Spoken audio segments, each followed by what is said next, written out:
So thank you very much to the Proverse Readers Club for having me and for this opportunity to introduce my book. And thank you so much for everyone that came. I really appreciate your presence here. Yes, I'm very excited to introduce the book to you. I will first explain what the book is about, and then I'll talk a little bit about the title and the cover, and yes, and then afterwards we can have questions.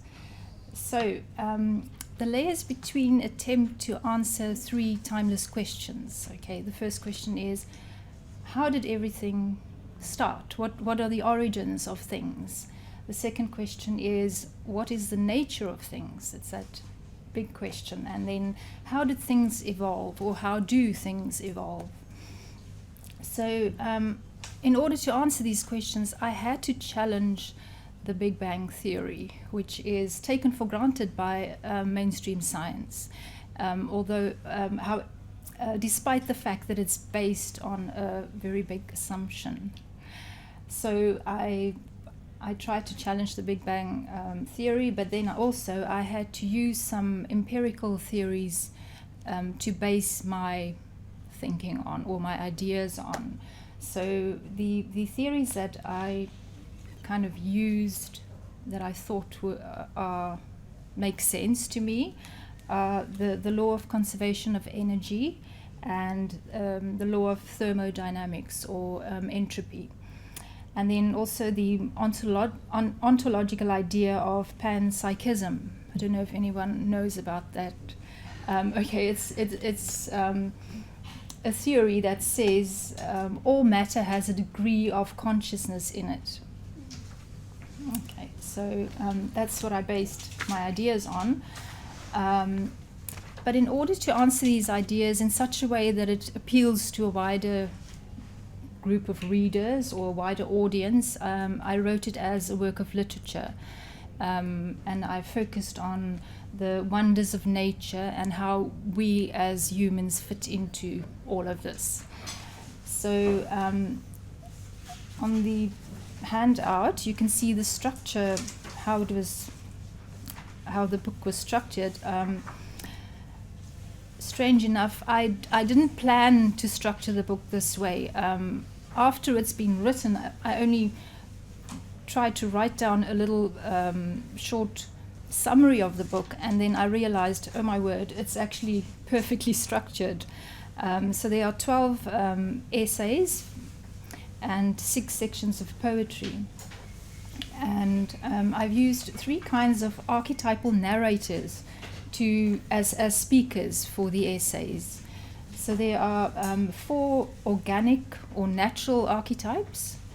They are the point of origin, space, water, and the earth.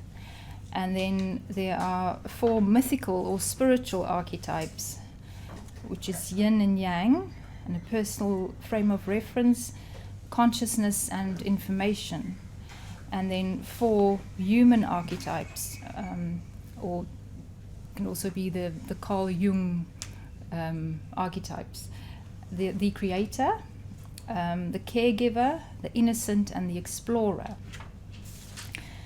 So I'll just give a little explanation of each of them. The point of origin refutes the assumption that matter meticulously came into being before space and matter existed. And it offers an alternative possibility of how everything began. So on the second page, there's a little illustration of this point of origin. I don't think you'll be able to, well, I hope you can see that it's not an explosion. There's something else going on there. Right, so, and then space is the second natural archetype that is telling its story here, and space explains that there may never have been a beginning at all. So it's the idea of infinity.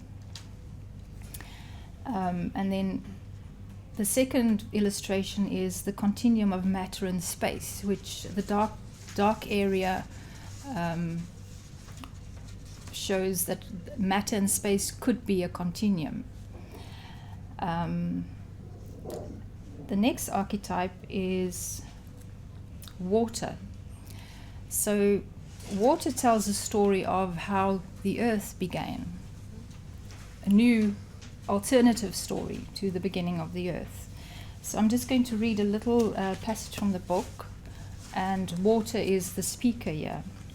So water says, "It was about 4.5 billion years ago when the rest of my family, which was at that stage evenly spread across the universe, formed hydrogen worlds, and I was just another one of them roaming the Milky Way. However, I didn't have the luxury of rotating in a fixed orbit like most other planets. This left me in a vulnerable position, dangerously close to a ball of molten elements 2 celestial bodies away from the sun. When I gained consciousness, I had already crashed into the smoldering sphere. Our fateful collision sent a powerful information wave across the rest of space. It told of a new planet born from fire and me." Right, and then the next natural archetype is Mother Earth, and she speaks about us humans and how we are responsible for the origins of music. So she enjoys the music that we make. Then we go on to the mythical archetypes, who concern themselves with the nature of things, and they are yin and yang. So yin and yang tells how motion caused the two of them to move apart. So there's another illustration of that's the it says social entropy, and if you look at it, you'll see that it's not the normal or the usual yin-yang symbol. There's a bit of disturbance going on there, because the usual, or the one that we are used to, is very balanced and stagnant, but this one, there's movement happening. So and yin and yang talks about this movement that separated them and how this triggered social entropy. All right, then moving on to the next mythical archetype, which is a personal frame of reference. So this would be a personal frame of reference of a little girl, and the personal frame of reference speaks, and it tells about personal perceptions and how it shapes personal realities. And I went to Art Basel the other day, and it was very interesting to look at all these artworks, and it's almost like you could see people's personal interpretations of the world and how different they are. So that's quite interesting. And then the next archetype or speaker is consciousness, and consciousness describes the information network that exists as an invisible nervous system of the universe, and this connection between micro and macro worlds. So the illustration, this illustration over here, gives an idea of how the different kinds of movement create things. Like the spiral would be shells, or the crown on our heads, or solar systems. And then you go on to the next layer, which is cells dividing, and then on how the roots or branches, or lightning bolts, or the veins in our bodies. They all spread information. And then, the last mythical archetype is information itself, and it explains how perception arises from the integrated system of brain and mind. And then we move on to the human narrators, and the first one is the creator, who is represented by the artist Salvador Dali, and it explains how Dali uses movement to create diversity for both this world and the dream world. You all know his paintings. The next one is the caregiver, and in the story it is represented by Eve. So I tried to put myself in Eve's shoes when I wrote the story, and it's about how their thoughts and their language and their customs evolved. So I'm going to read a little passage on Eve and what she said.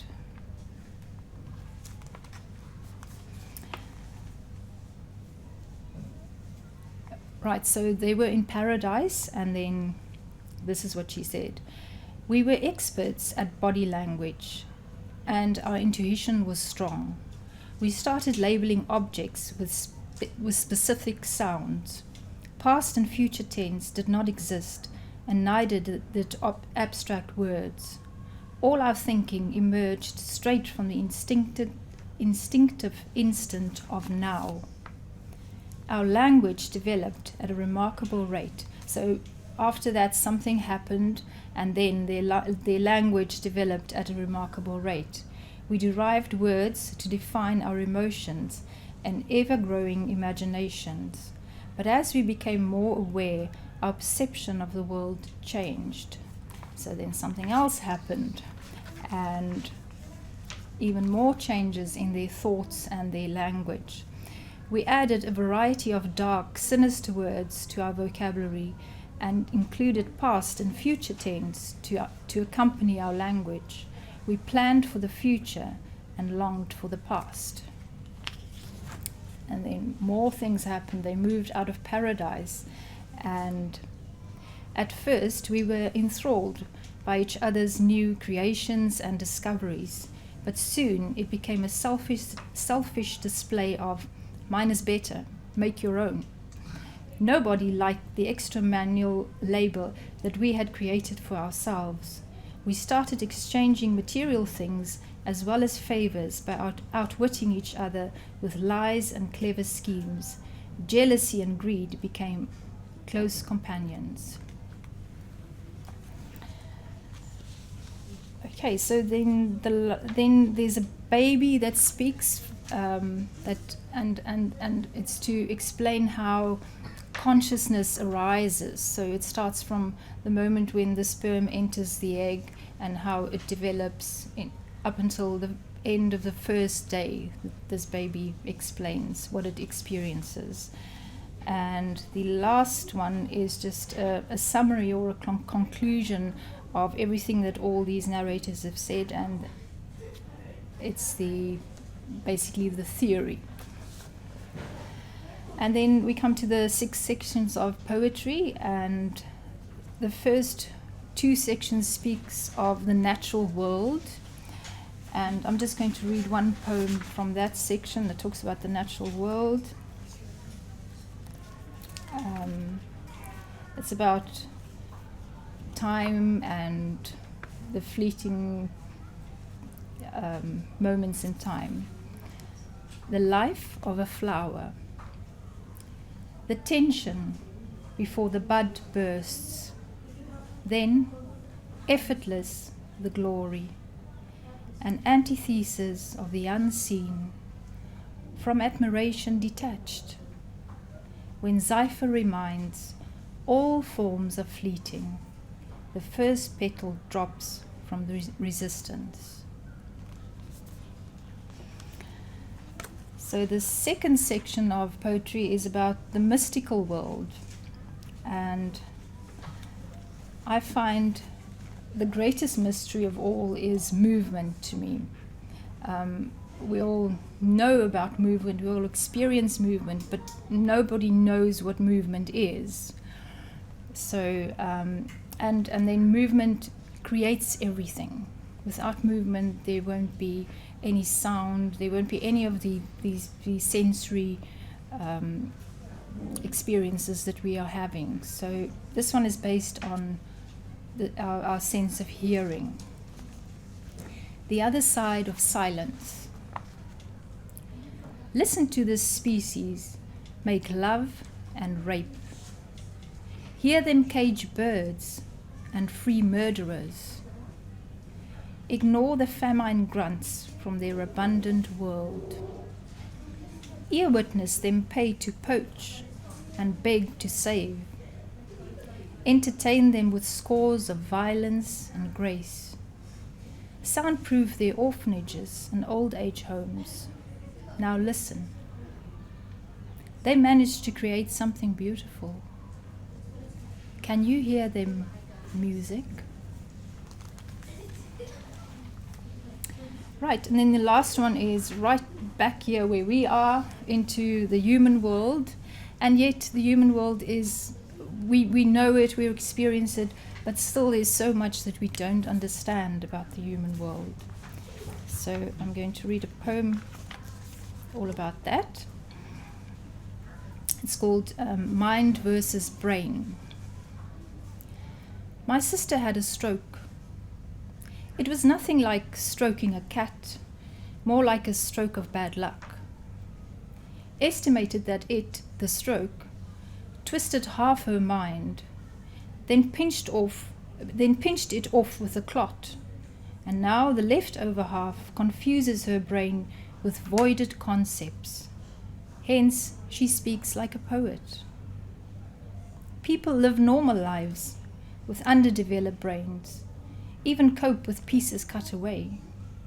Cells are supposed to renew themselves, and the fibers of hers are intact.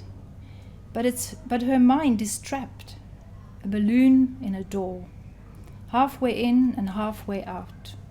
It should have burst, but never did.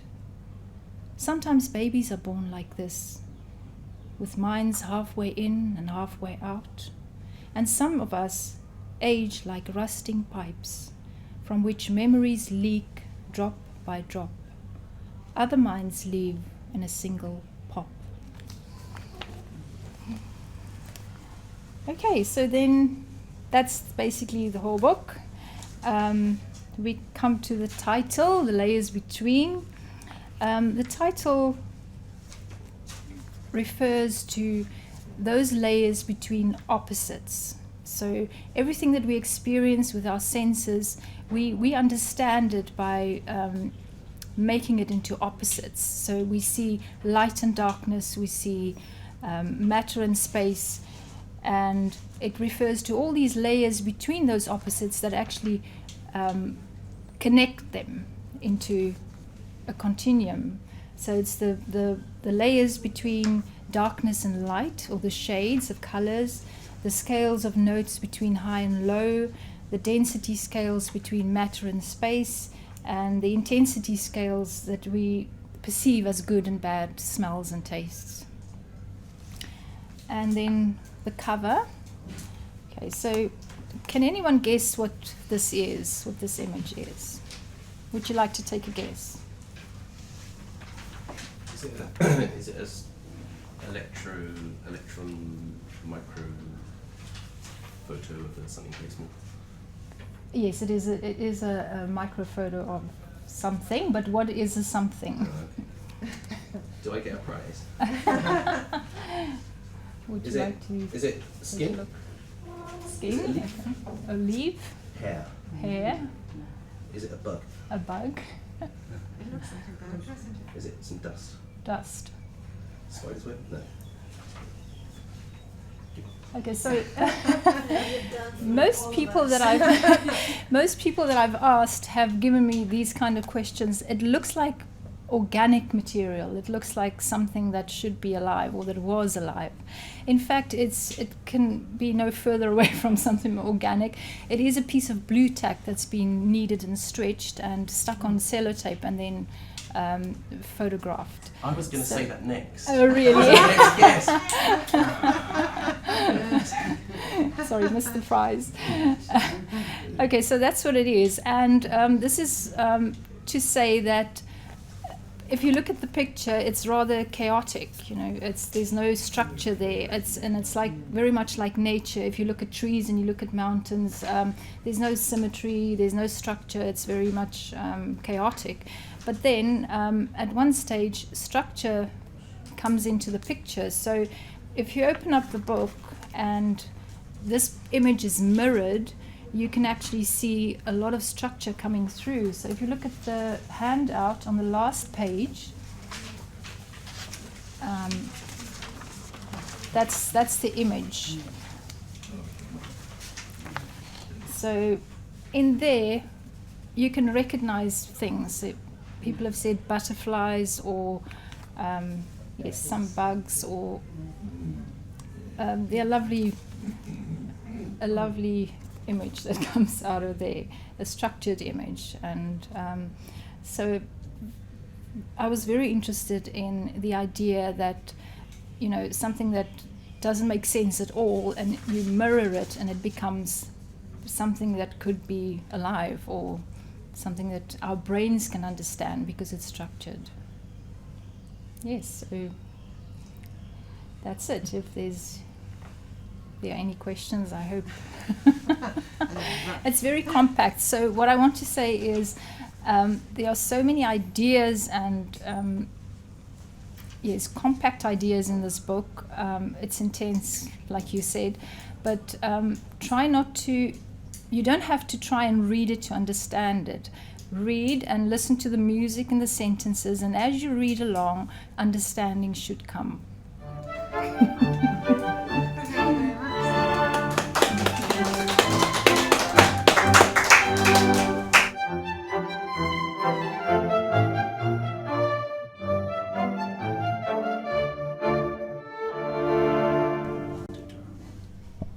Okay.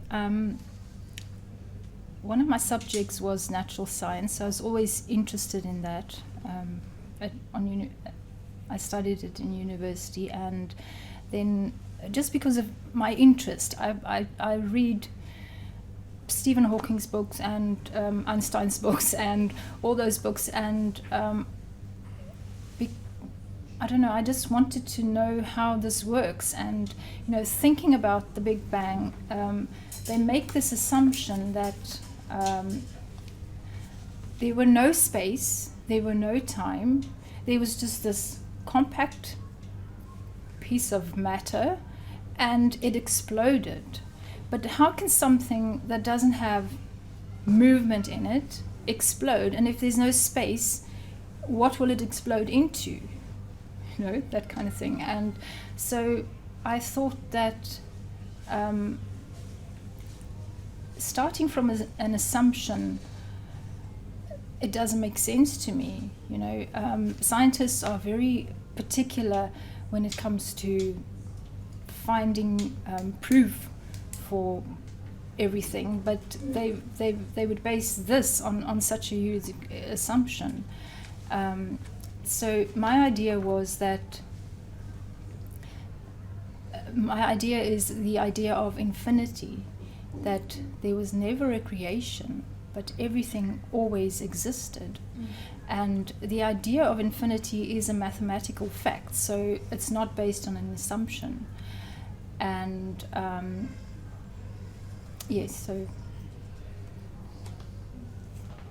that was my thinking. Yes, an illusion. Einstein talked about time that is an illusion. Yes, and illusions are basically, like you say, other dimensions of seeing things, because in this dimension where we are, where everything is solid, we experience everything through our senses. That's the only thing we have to experience with. But also we do have imagination, and we do have thoughts, and we do have dreams. And I think when you fall asleep, that could be an illusion, or this could be an illusion, and the dream could be the truth. So that's a lot of speculation, but I think when you talk about an illusion, you have to talk about time, and you have to talk about dimensions, because when we move into a different time zone, this is actually more on my second book that I'm writing now, all about time. So your memories are real, yet they don't exist now. So are they an illusion, or are they reality? And then also, we all have a different idea of, or we all have different memories. Say we are all here today and we're all experiencing this, but each of us will go away with a different memory about this happening. So it is a big illusion. And then the same with the future. The future is also an illusion because future is imagination, and it's what we make of our thoughts. So it's only this specific moment, which only lasts moment by moment, which is real. And I think one of the pieces one of the essays in the book that relates to that would be the one that Salvador Dali is, because he's a surrealist, and yes, and he's telling this surreal story. So I don't know if you'd like me to read a little bit of what Salvador said here.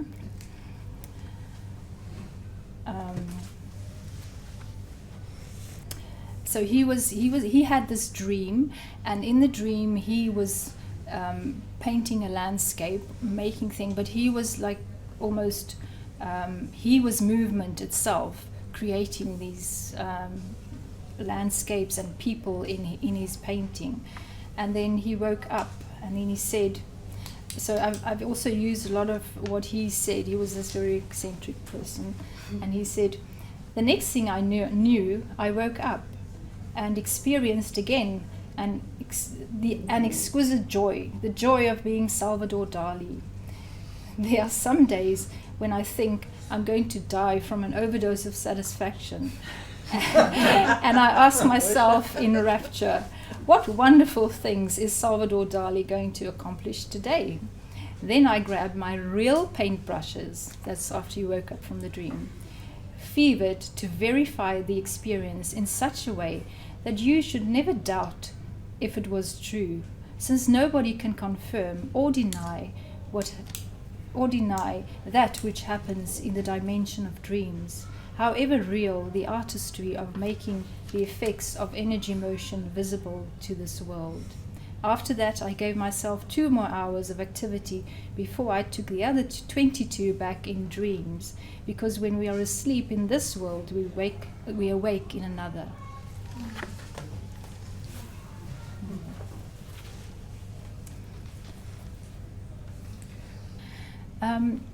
As I got the ideas, I made mind maps. That's how I start off. So I made hundreds of mind maps, and then I wrote the essays according to the mind maps. But then sometimes the ideas became so big that the only way for me to express them was to write a poem.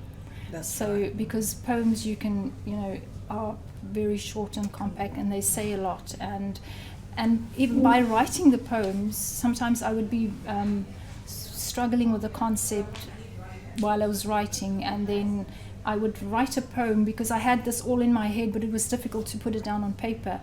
And as I wrote the poem, it became clear, and it helped me to, continue and finish the essay. Thank you. It's very interesting.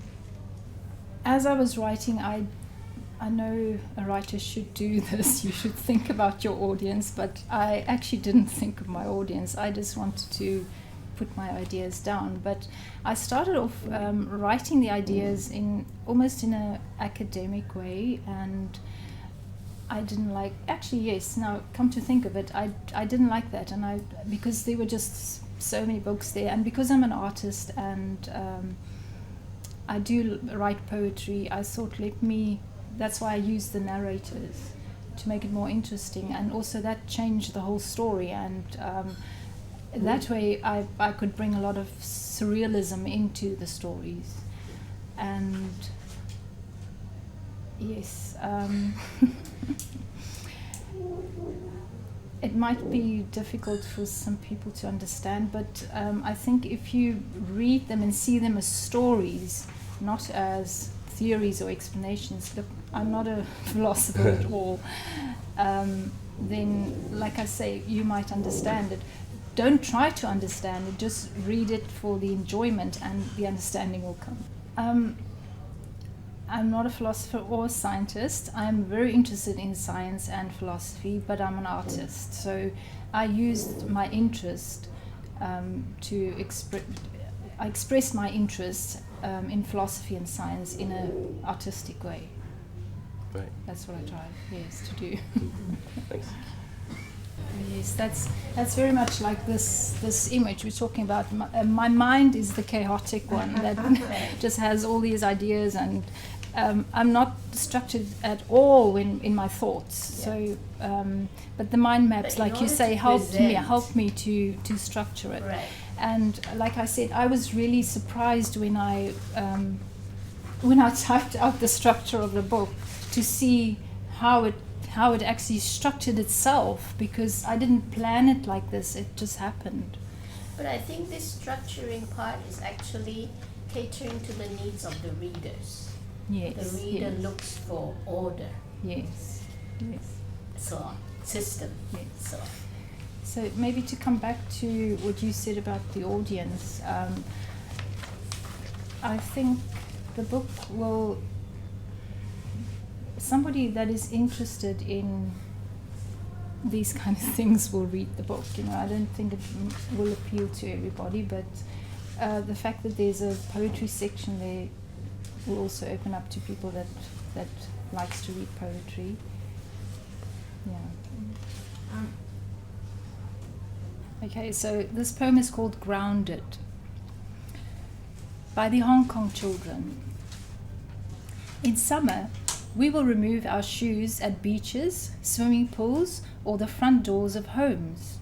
For the rest of the year, our feet will experience the impact against concrete at various levels as we step over cracks and jump joints.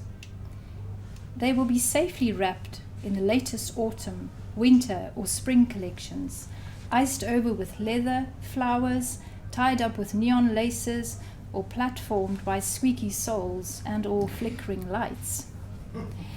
But you will never see us bear the authentic pair, for that's considered impolite. By the South African children. In summer, it's a rule to come to school without shoes. We can feel hollows under hardened and fragile curls of peeling mud. We can dip sleepy feet into morning grass, crumb them with dry sand, then wipe patches from them against bark, clumbering past cautious friends, clinging hard to sturdy branches, to join the daring ones up high at the cost of a cracked arm or leg bone, for some more than twice. When our running flattens autumn leaves, we don't dread winter's coming as much as the thought of our feet deprived of nature's touch, the thought of them growing soft in shoes in the months to come.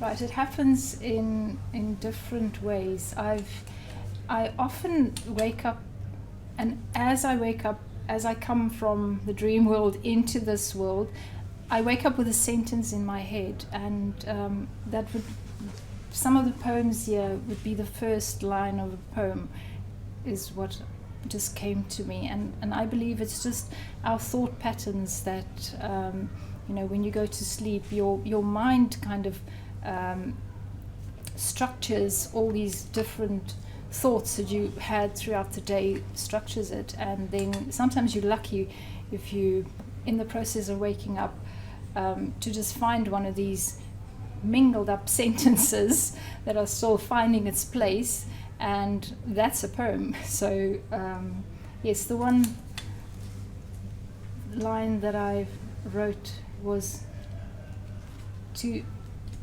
enter, please exit, to delete, please repeat.